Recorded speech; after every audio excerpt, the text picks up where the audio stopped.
Halo sobat, selamat datang kembali di cerita Bang Dul. Pada kesempatan kali ini saya akan membahas sebuah film yang berjudul The Gray Man.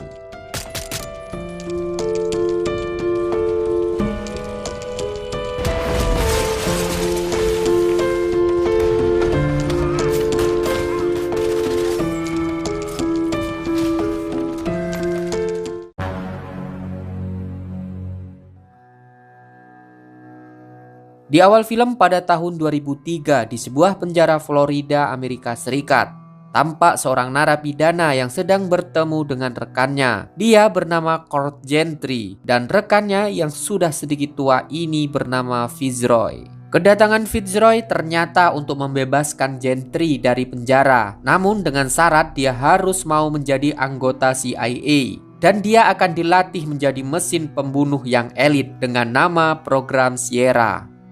18 tahun kemudian di sebuah pesta tahun baru yang berada di Bangkok, Thailand, kini Gentry sudah bergabung dengan Sierra dan dia diberi julukan sebagai Sierra Six. Di sini Six mendapatkan misi untuk menghabisi mafia kelas kakap yang berada di Bangkok. Tidak lama kemudian datang seorang wanita cantik yang bernama Miranda. Di situ Miranda memberikan sebuah pistol mainan kepadanya. Perlu diketahui, Miranda ini adalah seorang agen CIA yang sedang ditugaskan bersama Six dalam misi ini.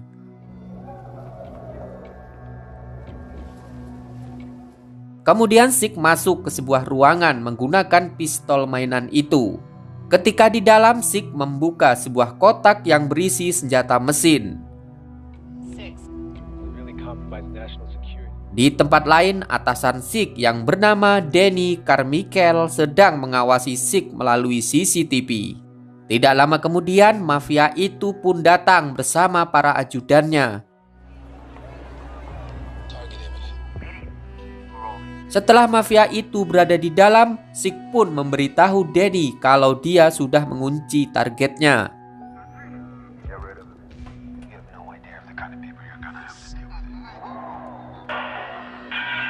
Namun secara tiba-tiba Six mengurungkan niatnya karena di dekat mafia itu ada seorang anak kecil yang menghalanginya. Akan tetapi Six ternyata menggunakan caranya sendiri untuk membunuh mafia itu.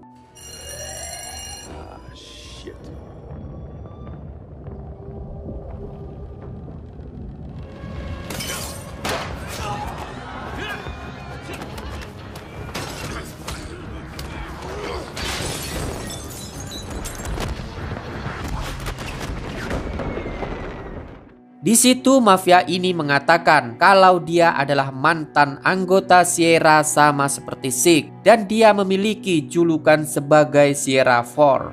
Namun Six yang tidak percaya dia tetap akan membunuhnya.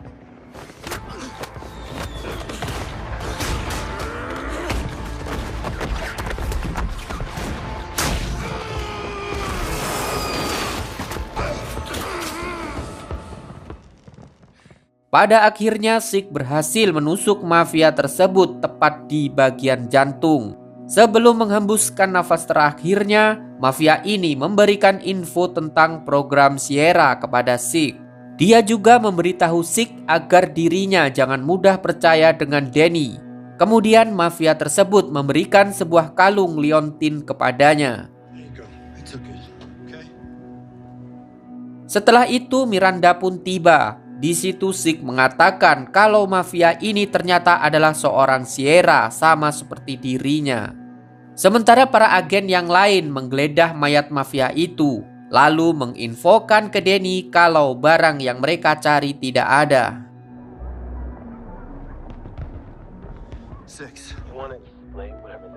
Danny kemudian menelpon Six untuk menanyakan barang penting yang dia cari. Ketika itu Six membuka liontin tersebut yang ternyata berisi sebuah microchip. Merasa ada yang janggal, Six pun mengakhiri panggilan teleponnya dengan Danny.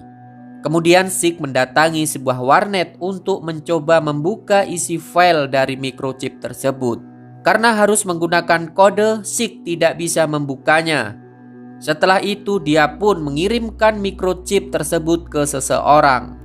Kemudian Sik menelpon Fitzroy. Sik mengatakan kalau dia baru saja ditugaskan untuk membunuh seorang mafia yang ternyata adalah Sierra Ford, dan dia diberi sebuah barang yang sangat diincar oleh Danny. Mendengar hal tersebut, Fitzroy pun menyuruh Sik untuk pergi ke bandara dekat Chiang Mai karena di sana dia mempunyai kenalan yang bisa membawanya pergi.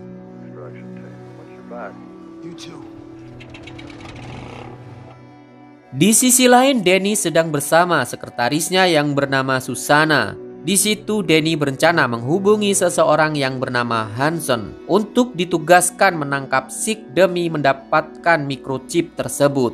Namun Susana tidak menyetujuinya karena Hansen ini memiliki sifat seperti psikopat. Tetapi Danny yang tidak peduli, dia pun akan tetap menghubunginya. Di tempat lain terlihat seorang pria yang bernama Hansen sedang menyiksa sanderanya.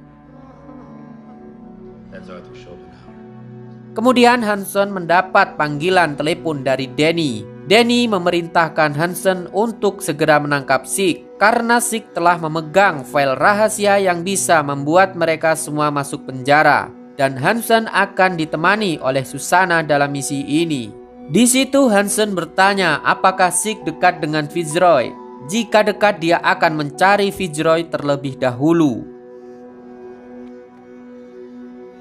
Berpindah ke bandara Chiang Mai, terlihat Sik yang mengendarai sebuah bemo telah tiba di bandara tersebut.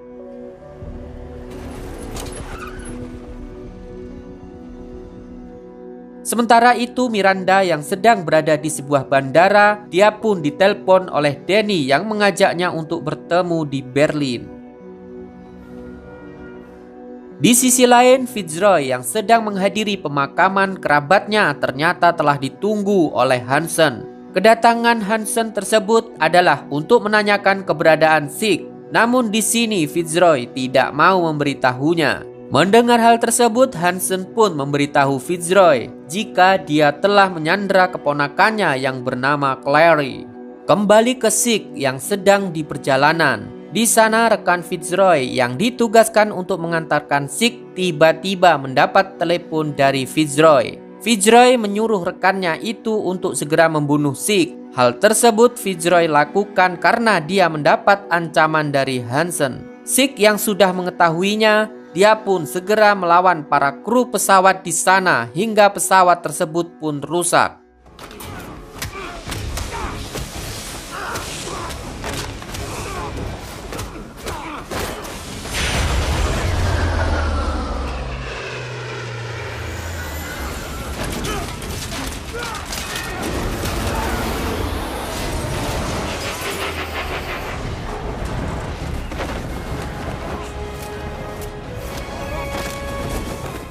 Sementara Fitzroy yang sedang bersama Hansen mendapat panggilan telepon dari Sik. Sik mengabarkan kalau dia selamat dan sekarang sedang berada di Turki. Di situ Fitzroy memberitahu Sik, dia terpaksa melakukan ini semua dikarenakan keponakannya sedang disandra. Lalu Hansen pun meminta telepon tersebut dan mengatakan kepada Sik untuk segera mengembalikan microchip yang dia bawa. Jika tidak, maka akan terjadi sesuatu dengan Fitzroy.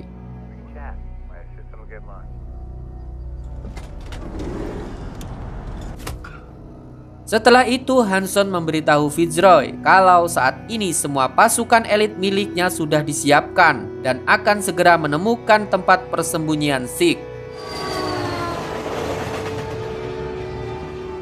Di lain sisi, Sik tengah beristirahat di dalam sebuah kereta dan film pun flashback ke 2 tahun sebelumnya. Saat itu Sik sedang bertemu dengan Fitzroy dan seorang wanita manis bernama Cahill.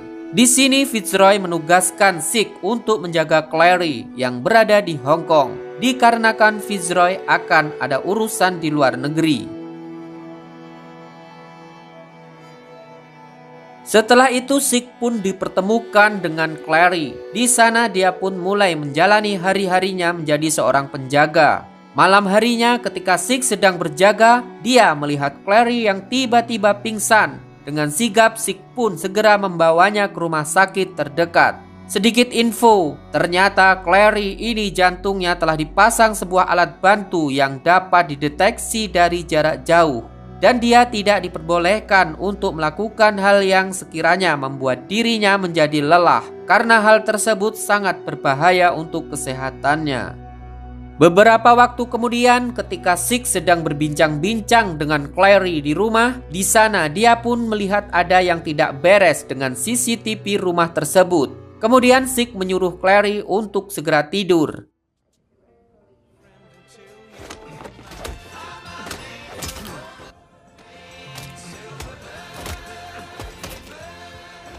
Clary yang belum tidur bertanya kepada Sik apa yang terjadi. Sik pun menjawab, hanya sebuah mangkuk yang pecah. Lalu Sik menyuruh Clary untuk segera tidur.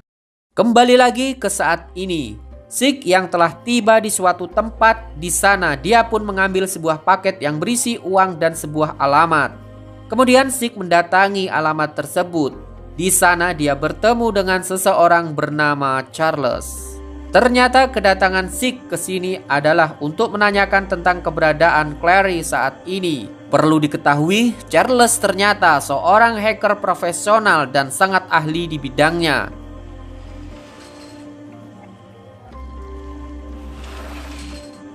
Beberapa saat kemudian, Charles berhasil menemukan tempat di mana Clary berada. Setelah itu, sebelum Sik pergi dari sana, dia pun disuruh berdiri di depan sebuah kamera karena Charles harus memfotonya terlebih dahulu. Tetapi ternyata itu adalah sebuah jebakan.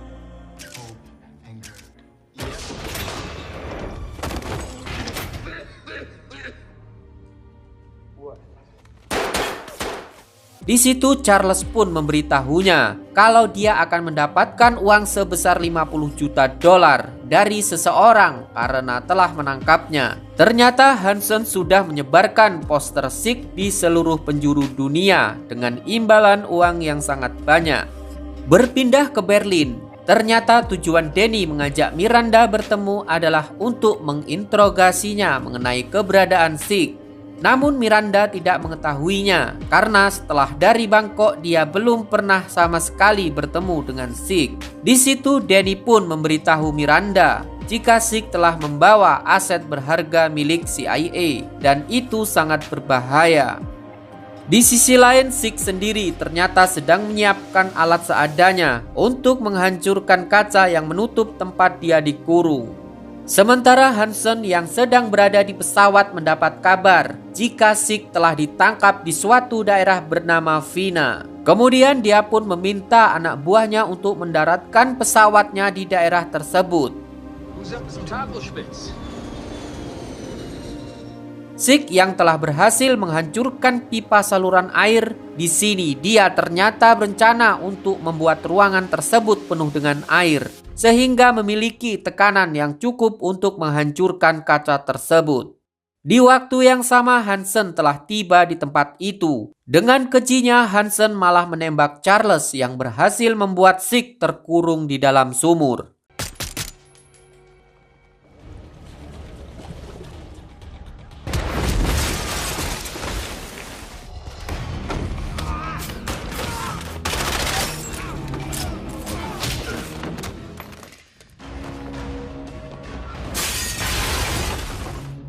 Ketika di luar, Hansen yang berhasil kembali bertemu dengan Sik harus terkena tembakan obat bius dari belakang yang membuat dirinya pingsan. Orang yang menembak Hansen ternyata Miranda. Kemudian Miranda pun memaksa Sik untuk ikut dengannya dan dia membiusnya agar Sik tidak kabur. Berpindah ke Kroasia, terlihat Hansen yang telah tiba di markasnya bersama Fitzroy. Di situ Susana sedikit marah dengan Hansen dikarenakan dia telah menculik Fitzroy dan keponakannya. Di dalam kamar, Clary menangis saat dipertemukan kembali dengan Fitzroy.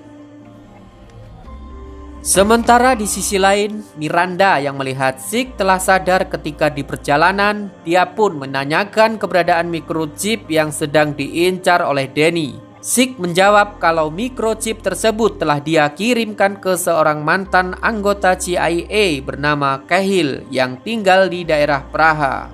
Setelah itu Sik mengatakan kalau dia baru saja ditugaskan untuk membunuh seorang agen, namun sekarang malah dirinya yang diincar. Mendengar hal tersebut seketika membuat Miranda berpikir sejenak. Kembali ke Hansen yang telah mendapatkan informasi tentang CCTV yang berada di Bangkok saat kejadian malam itu. Terlihat Sik yang menggunakan topeng sedang mengirimkan microchip tersebut ke daerah Praha. Mengetahui hal tersebut, Hansen pun mendatangi Fitzroy untuk menginterogasinya mengenai seseorang yang ada di Praha. Namun Fitzroy tidak mau memberitahunya. Hansen yang memiliki jiwa psikopat, dia pun mulai mencopot satu persatu kuku Fitzroy.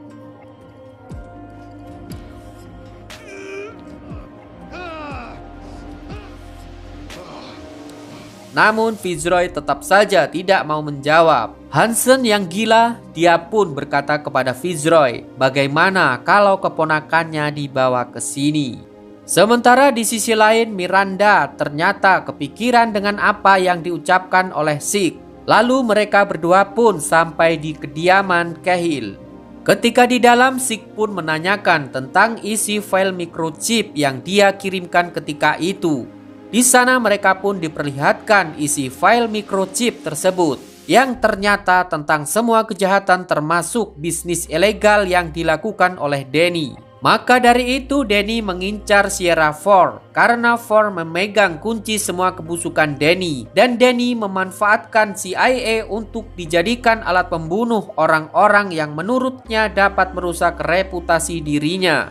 Setelah itu Sik memberitahu Miranda kalau saat ini ada misi lain yang lebih penting, yaitu menyelamatkan keponakan Fitzroy yang sedang disandra oleh Hansen. Di sisi lain, Hansen telah mendapatkan informasi tentang keberadaan Sik di Praha. Hansen kemudian mengirimkan semua pasukan elitnya untuk menangkap Sik di sana. Sementara itu, sebelum Sik memulai misinya, Cahill memberikan sebuah mobil anti peluru untuk dia gunakan dalam misi ini. Bersamaan dengan itu, para pasukan Hansen mulai memberondong rumah Cahill.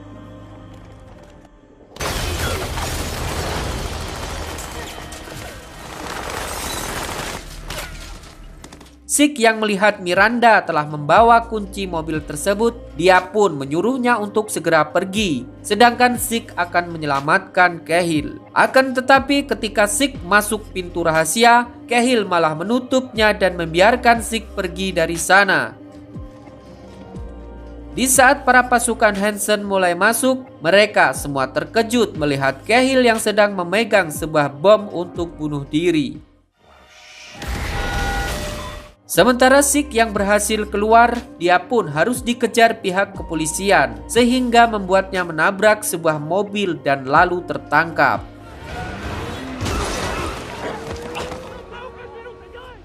Mengetahui hal tersebut, Hansen pun menambah pasukannya untuk membunuh Sik yang sedang diborgol di tengah kota. Dia juga mengutus para anak buahnya untuk menembak apapun itu yang menghalangi target, sehingga aksi baku tembak pun dimulai.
Di markasnya, Hansen yang mengetahui para pasukannya telah musnah, dia pun bersama Susana menjadi panik dengan keadaan ini.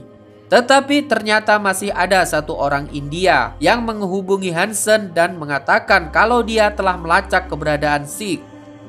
Sementara di tempat lain, Zeke dan Miranda ternyata pergi ke sebuah rumah sakit. Di sana mereka berdua sedang mencoba untuk menemukan keberadaan Clary yang ternyata sedang berada di Kroasia.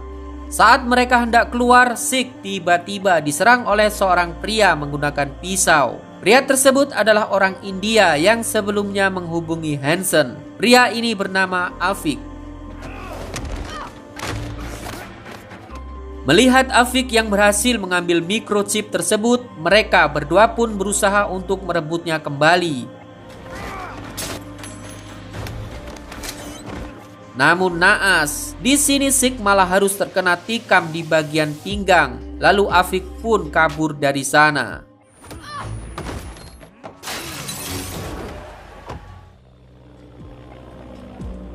Berpindah ke Susana. Di sini dia menginfokan kepada Danny kalau microchip tersebut telah didapatkan, sedangkan keadaan Zeke sendiri sedang pendarahan namun dia menghilang.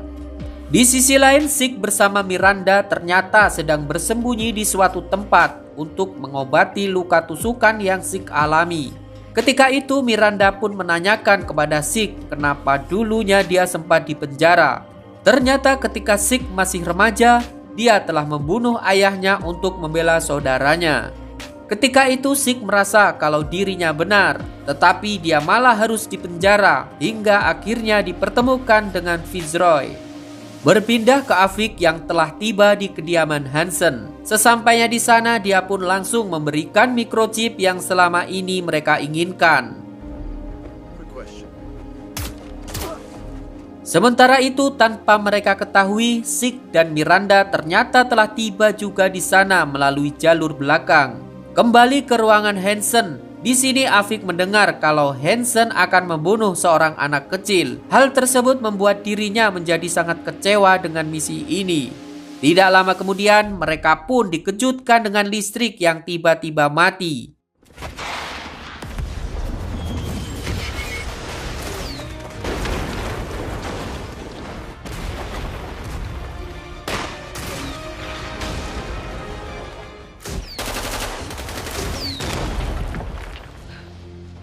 Sementara itu, Zeke sendiri telah tiba di kamar tempat Fitzroy dan Clary disandra. Merasa ada yang janggal, Hansen pun bergegas mendatangi kamar tempat Fitzroy dan Clary disandra. Namun mereka semua sudah tidak ada. Kemudian Miranda pun mulai beraksi kembali dengan basokannya. Kali ini dia mengincar ruang komputer di sana. Berpindah ke Zeke, di sini mereka bertiga harus mendapatkan serangan dari atas gedung. Hal itu menyebabkan Fitzroy harus terkena tembak di bagian dadanya. Merasa keadaan semakin tidak memungkinkan, Zeke mengajak Fitzroy dan Clary untuk ikut melompat ke kolam. Namun di sini Fitzroy menolaknya. Dia menyuruh Zeke untuk segera menyelamatkan Clary.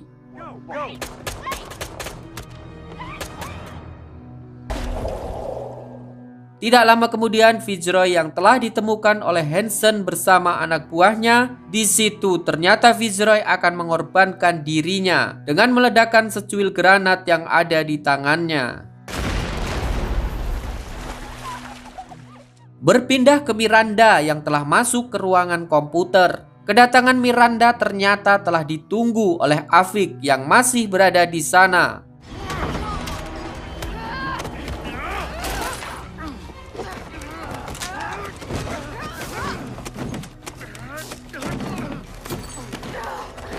Namun pada akhirnya Afik memberikan microchip tersebut kepada Miranda. Ternyata Afik sangat kecewa dengan Hansen yang melibatkan seorang anak kecil dalam misi ini.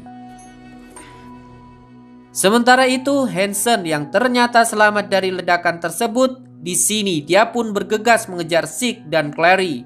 Namun perjalanan Zeke terhambat karena beberapa anak buah Hansen mencegatnya.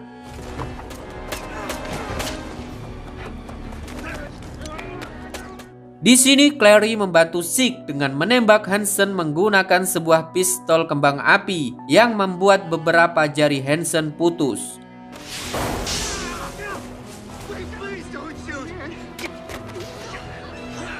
Akan tetapi Hansen berhasil menangkap Clary dan kemudian membawanya ke sebuah taman yang berbentuk labirin.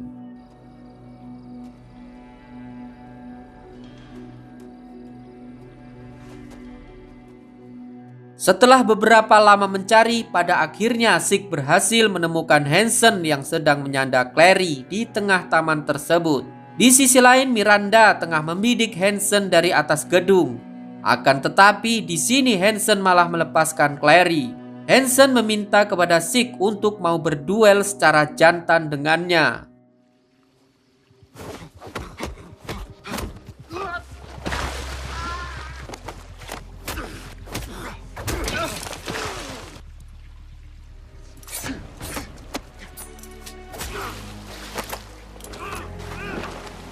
Dalam pertarungan ini, Zeke beberapa kali mengingat masa lalunya ketika dia disiksa oleh ayahnya. Hal tersebut membuat Zeke menjadi bangkit dan melakukan perlawanan terhadap Hansen.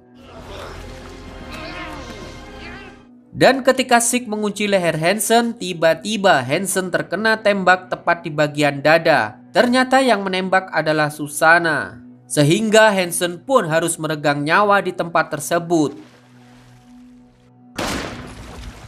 Kemudian Susana mengatakan kalau ingin Clary tetap hidup maka Zeke harus mau menjadi saksi, karena mereka akan menjadikan Hansen kambing hitam atas kekacauan yang telah terjadi. Setelah itu Zeke, Clary, dan juga Miranda, mereka bertiga pun dibawa pergi dari sana. Sedangkan Susana sendiri telah mendapat microchip tersebut. 2 minggu kemudian, di sebuah rumah sakit Washington DC, Amerika Serikat, di sini Zeke telah mendapatkan perawatan medis yang dijaga ketat oleh para militer. Sementara itu di kantor pusat CIA telah dinyatakan jika Hansenlah yang bersalah, sehingga Danny, Susana, dan Miranda pun dibebaskan atas kejadian itu. Setelah itu Danny menghancurkan microchip tersebut. Berpindah ke Clary yang telah dititipkan di suatu tempat. Di sini dia dijaga ketat oleh beberapa orang suruhan Susana. Sementara itu Danny bersama Susana sedang akan melihat keadaan Zeke di rumah sakit. Di sana mereka pun mendapat info jika keadaan Zeke saat ini sedang tidak responsif dan berbaring lemah. Namun ketika mereka tiba di ruangan Zeke, mereka pun dikagetkan dengan para penjaga yang telah terkapar dan Zeke yang telah kabur dari sana. Kembali ke Clary. Setibanya di kamar, Clary mendapatkan pesan di sebuah kaset yang bertuliskan "Mainkan Aku" dengan keras. Dan ketika Clary mendengarkan musik tersebut, ternyata Zeke sedang menghabisi para penjaga di sana. Setelah itu Zeke mendatangi Clary, lalu mereka pun pergi dari sana. Dan film pun berakhir. Oke sobat, terima kasih buat kalian yang sudah mengikuti alur cerita film The Gray Man. Semoga kalian paham dan bisa terhibur dengan alur cerita yang telah saya bawakan. Sampai jumpa.